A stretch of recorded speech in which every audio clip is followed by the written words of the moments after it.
Hi, I'm Steve Moy, and this video is legacy planning using pensions.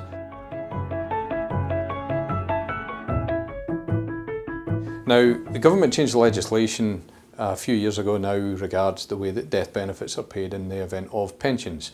And what I'm hoping to do using my own family, and this is where I get a lot of fun in this video, is I get to kill off members of my family, is actually highlight where families can actually get it really horribly wrong and pay a lot of tax. And obviously just highlight a few points that can be made to actually get it right, and obviously highlight some potential tax savings.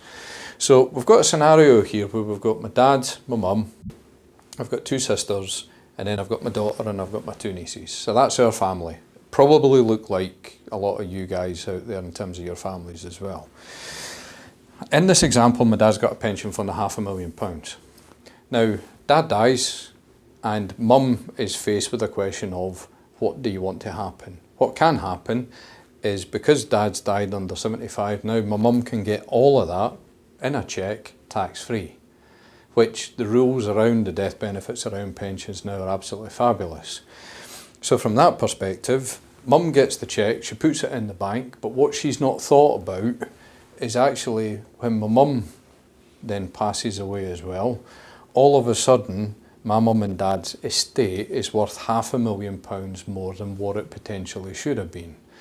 Now, mum and dad before this cheque landed had an estate worth £650,000, which is a very convenient number. That's because it's both of their inheritance tax nil rate bands. I'm going to avoid any other allowances just to keep it nice and simple as this example. But did mum have some alternatives that she could have done? Absolutely. What mum could have done, or what mum and dad could do now, is make sure that my dad's pension fund has a trust attached to it, so that if anything happens to him, the money could drop into that, therefore it not becoming part of their estate.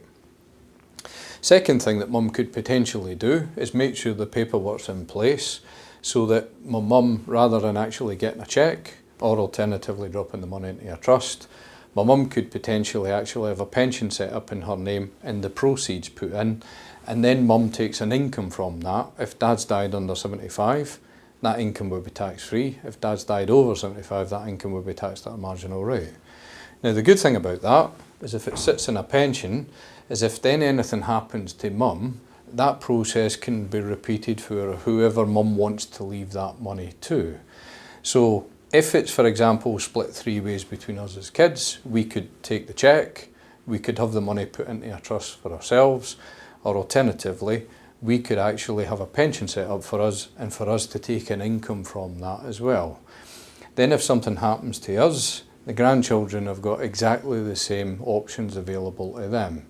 If you put a whole box around all of my family, what it means is that potentially money in pension could never ever hit the estate to be assessed for inheritance tax.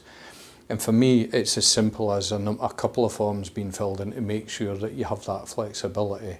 That's why I'm so passionate about this particular topic with families in the UK, that I'd urge you to get some advice around what forms look like to make sure that that happens for your family. Thank you.